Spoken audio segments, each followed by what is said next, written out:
Integrantes de la Comisión de Bienestar Animal del Congreso aquí de la Ciudad de México aprobaron un dictamen para prohibir las corridas de toros en la Ciudad de México, en la capital. Es un tema, desde luego, que hemos seguido a lo largo de los años debatiendo, siempre hay nuevos argumentos y hoy vamos a darle una vuelta más a la tuerca de este debate, de si se deben de prohibir o no las corridas de toros en la Ciudad de México o en el país. Saludo a Arturo Berlanga, él es director de Anima Naturalis en México. ¿Cómo te va, Arturo? Muy buenas noches. Leo, muy buenas noches. Muchísimas gracias por estar contigo, con todos los televidentes, y muy honrado de estar en este programa hablando con ustedes este tema. Gracias, Arturo. Y del otro lado tenemos a Ramón Ávila Gillo. Él es cronista taurino muy conocido. Gillo, Ramón, ¿cómo estás? Muy buenas noches. Buenas noches, un saludo. Desde luego, con mucho gusto, Leo, y compañero de debate el día de hoy, en esta noche, en la hora de opinar.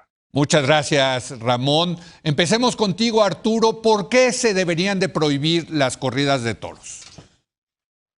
Bueno, Leo, son muchas razones. No hay un motivo en específico por el cual se deben de prohibir las corridas de toros. El primero es por un tema meramente de consideración ético y moral hacia los animales.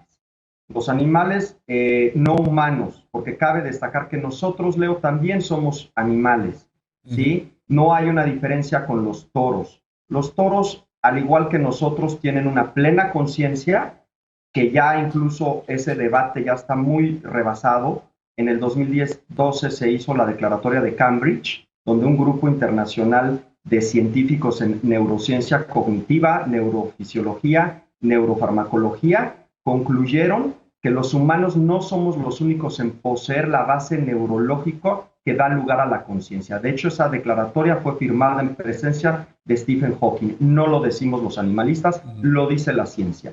¿Esto qué significa? Que el toro, al momento en que, imagínate, Leo, es trasladado a la plaza de toros, yo le invito a todas las personas que nos ven que lo visualicen, en el momento en que el toro va trasladado a la plaza de toros, en un lugar, en un cajón, el toro ya va sintiendo el estrés, ya va sintiendo el miedo, la ansiedad. En el momento en que llega al ruedo y la primero que insertan en los toros, que es el anzuelo de divisa, que es un clavo redondo con una punta piramidal que les empieza a perforar 1, 2, 3 veces, empieza a triturarles tendones, músculos, y empieza el toro a sangrar. Ahí el animal empieza a tener conciencia plenamente del sufrimiento y del dolor.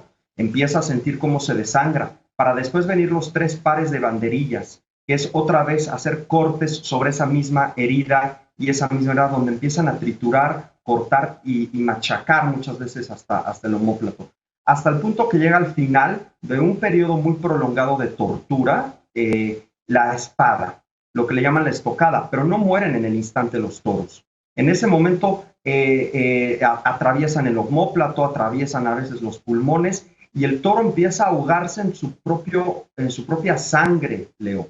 Todavía están vivos muchos toros cuando les cortan las orejas y el rabo, y terminan por desangrarse. Imaginemos todo esto que lo sufría un ser humano, y es lo que nosotros queremos, es empatía, que nos pongamos 2 segundos en el lugar de los toros. A ver, ahora voy con Ramón Ávila. ¿Cómo ves los argumentos de Arturo de que pues los toros tienen conciencia, sufren, y hay que ponerse ahora sí que los zapatos, déjeme ponerlo así, de los toros? Ramón. Sí, Leo, fíjate, utilizando el principio filosófico de materia, vida, sensibilidad, inteligencia, pues el animal tiene materia, vida y sensibilidad, pero no la inteligencia, que es lo que quiero utilizar ahora como seres humanos pensantes, dialogantes y respetuosos de las libertades. Te voy a decir por qué. Lo que argumenta Arturo lo respeto, y no es como para un debate. El toro de Lidia nació hace muchos siglos para ser un toro de combate. Él habla de la agresión que tiene desde la salida de la ganadería hasta su muerte en el ruedo. Pero esas agresiones está comprobada por veterinarios taurinos que incluso preservan al toro bravo en sus campos, en su momento, desde que nace el becerro, desde antes de criar al toro para la plaza de toros, tiene sanidad, tiene buena alimentación, tiene una preservación en un entorno limpio en todos los sentidos, convive con varias fauna y especies que hay alrededor de su ganadería, y entonces el toro está hecho para el combate. Ese combate es una adrenalina que yo he visto a toros cuando los van a embarcar, matar un caballo o incluso matar un caporal, o bien llegar al camión que dicen que es muy reducido, y lo hacen de una forma limpia, sana y sobre todo desinfectado todo. Ya cuando llega a la plaza el toro se le da de comer la misma comida, la misma agua de la ganadería, y cuando sale a su lidia sí le ponen una divisa. Es un rejón que tiene alrededor de 8 centímetros y que le pica solamente la parte superior posterior al morrillo. Ahí el toro no tiene dolor. La suerte de varas es una suerte en donde se da 1 o 2 puyazos cuando mucho en una pirámide, en una arista, que se llaman las cuerdas, lo que se le meten. Y en esta época los toros sufren apenas un leve castigo, lo que quiere decir que en el tercio de banderillas hay veces que toros se pasan con dos pares de banderillas. Lo de la muerte muchas veces, y es lo criticable del espectáculo que yo asumo la consecuencia como responsable, hay los toreros que deben de ejercer la suerte de matar al primer viaje para evitar esa agonía del toro, que sí lo reconozco, pero no lo acepto de qué forma lo pueden debatir y prohibir, con una prohibición que ya hay en el diagnóstico para poder quitar las corridas de toros. Eso se me hace una injusticia, porque entre el análisis, la crítica y los intereses políticos y económicos que hay, creo que enfrentarán a la barrera, sí, de los puyazos, de las banderillas y de la misma divisa. Y podría morir la ley siempre y cuando, ahora que ya se prospectó para 2022, a finales de febrero, entrar en los diálogos entre los antitaurinos, los congresistas y los taurinos, porque atrás de esa tapa política, pública y privada del toro, hay muchas familias que viven desde Tijuana a Mérida para el campo bravo, para la infraestructura de la tauromaquia, y en eso los señores diputados del bienestar animal de la Ciudad de México no se han puesto a pensar. Es como si dijéramos, nosotros los ciudadanos queremos recortar a 200 diputados federales y otros tantos de las legislaturas locales. Muy bien, muy bien. Déjame, a ver, Arturo, bueno, pues ya te lo paso, Arturo, porque pues esto ya es más debate que entrevista. A ver, creo, Leo, que aquí partimos ya de las falacias y de los mitos de la tauromaquia. Punto número 1, el toro de lidia no es una especie. Los taurinos argumentan mucho que gracias a la tauromaquia se va a conservar la especie. Sí. No lo decimos los animalistas. De acuerdo a las propias normas taxonómicas, el toro de lidia no es una especie ni tampoco es una raza. Es un animal mestizo creado, reproducido específicamente para este espectáculo, puesto que no hay evidencia científica de que tengan características morfológicas propias, ni tampoco hay evidencia científica de que esa supuesta bravura que tiene el toro de lidia sea heredada a sus críos. No hay evidencia científica. Eso es un argumento que dicen ellos. Punto número 2. Otro de los argumentos falaces que mencionan es sobre el impacto económico. Y mira, Leo, vamos a atender a los números. Y esto que están agregando ahora los taurinos como principal argumento de la afectación económica, que fue lo que hizo el senador Pedro Aces poner por delante, pues es muy objetable y muy falaz. Primer punto, en México hay 254 ganaderías de toros de lidia. No tenemos en el país más de 500 espectáculos taurinos en todo el país al año.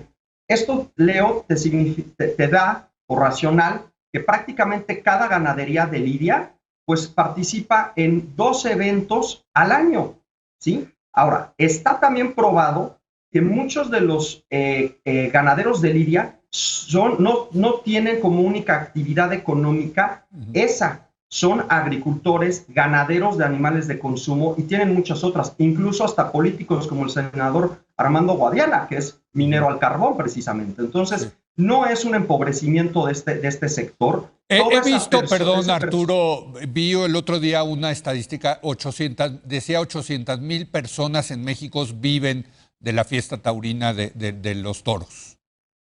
Leo, a ti que te gustan los números, Leo, y Sí, vamos sí. a hacer este ejercicio. Vámonos a España, que estás de acuerdo que en España hay mucho más fiestas Sí, mucho taurinas más, sí, que claro. en México. Bueno, Sí. la encuesta de hábitos y prácticas culturales de España, que la realiza esa encuesta el Ministerio de Cultura español, Sí. no lo realizan ninguna organizaciones animalistas, demostró que en el 2018 solamente el 9% de los españoles asistieron a algún evento taurino. Sí, Y sí. para el 2019 el 8.5%. Parametría, que tú conoces muy bien la casa encuestadora, realizó una encuesta hace 10 años, precisamente en el 2011, donde solamente el 12% de los mexicanos acudían a estos eventos espectáculos. Ahora, es evidente tanto en España como en México que estos espectáculos van decreciendo. Y tú lo sabes muy bien, Leo. ¿Qué pasa cuando un sector se empieza a contraer? ¿Qué empieza? De manera natural, se empiezan a reducir todos esos impactos económicos en empleo. No es más allá por la prohibición. Entonces, la tauromaquia viene hacia abajo. Bien. Hoy decir que 800,000 personas dependen de ese gremio es sumar, y aquí está la trampa, Leo, que lo tienen con datos de Zagarpa, es sumar a los trabajadores que dependen en el sector pecuario de la ganadería. Están sumando todos estos trabajadores que nada tienen que ver con el sector de los toros de lidia. Te paso el balón a ti, Ramón Ávila. Sí, bueno, me pasas el capote y la muleta porque finalmente Sí. Tendré que torear porque con el balón metemos un gol y podemos ser millonarios. Pero fíjate bien, Arturo, mi querido Arturo, si me estás escuchando, tú hablas de estadísticas, de encuestas, de números, de España, de Francia, en determinado momento Portugal, en donde no existe la muerte del toro en la plaza, pero sí su juego, y muchas partes de Sudamérica y en México. Yo te invitaría en el terreno y en el afán amable de colaborar en un buen debate, desde el punto de vista que se acerquen y conozcan la tauromaquia. Les voy a decir, tú dices que el espectáculo taurino está en crisis. Recientemente la Plaza de Toros México, que es la que está en disputa y en discusión, no vamos a hablar de otras plazas, acaba de abrir sus puertas en la reapertura y viene la temporada grande para el año que viene.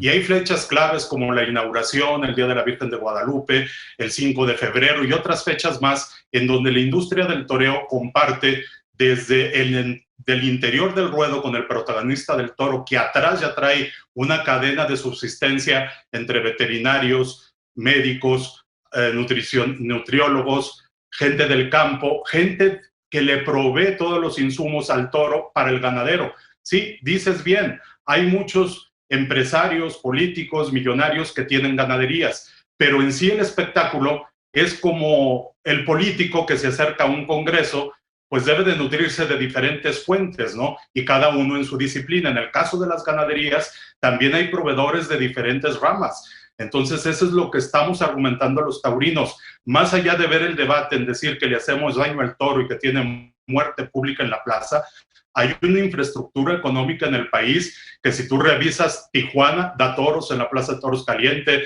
y en la Monumental de Playas, Mérida da toros, los carnavales de los Altos de Jalisco, pero específicamente en la Plaza de Toros México, y para rematar este diálogo, imagínense ustedes, donde se quite la tauromaquia en la Plaza de Toros México. ¿Con qué fin los ganaderos, los toreros, los novilleros, los rejoneadores, los forcados, los aficionados? Es un foro abierto, porque me dicen, es que no va la gente a la plaza. Sí, pero lo están televisando hasta en Europa y se ve en Europa y tiene aceptación y se venden las corridas de toros por la televisión en la España taurina y en Francia también. Entonces, ojalá no nos ceguemos a mi posición y a la tuya, Arturo.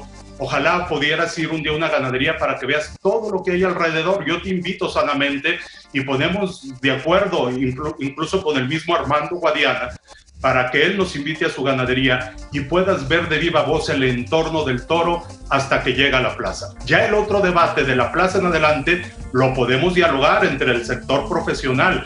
Yo soy comunicador, pero hay empresarios, apoderados, toreros, subalternos, monosabios, los que rentan la cuadra de caballos, etcétera, etcétera. Hay una gama de gentes que, por ejemplo, en el caso de los diputados, tendrán sus asesores, tendrán sus secretarios, o sea, atrás de ellos son como los toreros.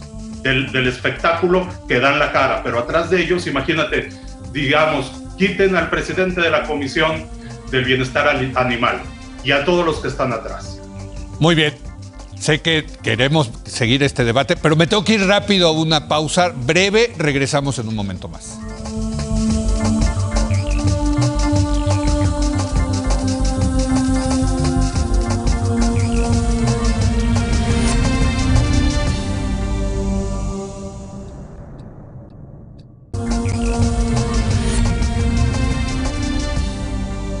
Bueno, estamos teniendo un debate muy interesante sobre si se deben de prohibir o no las corridas de toros. A ver, Arturo Berlanga, director de Anima Naturalis, tú querías entrarle al toro, como dicen los taurinos. Mira, Leo, lo que acaba de explicar Ramón lo hemos visto también nosotros. Te voy a poner un ejemplo cuando hablan del impacto económico. Vamos a poner el ejemplo de la piratería, Leo. ¿Sí?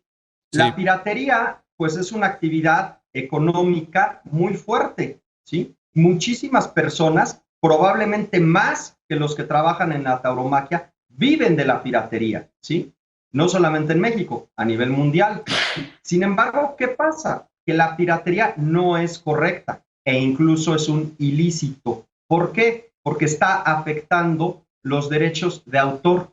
Podría ser muy noble a simple vista decir, bueno, sí, una persona de pocos recursos tiene acceso a una bolsa o a una película pirata porque no tiene accesos a lo original. Es justo, podría decirse, pero no es correcto y es ilícito. ¿Y por qué la ley lo sanciona? Y ahí sí lo volvió un ilícito. Porque el bien jurídicamente tutelado, en este caso, son los derechos de autor. Entonces, prevalecen los derechos de autor y se prohíbe la piratería. Y hasta se considera un delito. En el caso de la tauromaquia, el bien jurídicamente tutelado, y no lo decimos nosotros, ya lo ha dicho la primera sala de la Suprema Corte de Justicia de la Nación en la resolución que se dio en los amparos contra los galleros en el estado de Veracruz cuando se prohibió, ¿sí? Que el bien jurídicamente tutelado superior en este caso es el bienestar animal, la vida de los animales. ¿Y por qué equiparo esto con la piratería? Porque pareciera que pues no es tan mala, vive mucha gente de eso, es de fácil acceso para los que no tienen. ¿Cuál es el problema? Si seguimos con este racional, Leo, de que estas actividades que no son correctas, las queremos con el discurso de que es la economía, con este racional vamos a terminar, Leo, diciendo que el día de mañana pues el lavado de dinero no es tan malo del crimen organizado, porque pues invierten en plazas comerciales, en edificios, crean empleos, etc. No nos distraigamos con este argumento falaz. El bien jurídicamente tutelado es la vida y bienestar de los toros. Muy bien. A ver, me quedan 3 minutos, Ramón, para que contrarrepliques, y en el entendido de que pues, los voy a tener que volver a invitar porque esto todavía no termina este debate. Venga, Ramón Ávila. Claro que sí, Leo. Fíjate, a paso de banderillas, lo voy a decir taurinamente hablando, ¿por qué una alcaldía Benito Juárez, antes delegaciones, acepta el pago de impuestos? Porque cobra por desarrollar y dar la licencia para un espectáculo. No sé si el predial lo cobre el Estado de México, bueno, la Ciudad de México, de ese bien inmueble. Entonces, finalmente, quieren como ponerse con sazón a las patadas desde el punto de vista, sí reconocemos la tauromaquia, pero no el buen trato animal. Bueno, finalmente, aquí hay una reflexión. Sí, la fiesta de los toros es cruel, matamos al toro en el público, en la plaza, pero más allá de la derrama económica... ¿Tú reconoces, perdón, Ramón, ¿tú reconoces que la fiesta brava es cruel? Es una fiesta de toros cruel, incluso hasta para los toreros. Te voy a decir por qué. Porque ¿cuántos toreros han muerto en la plaza? En el sentido estricto. Y no nada más toreros, caporales inéditos en el Campo Bravo. En San Mateo mataron uno recientemente.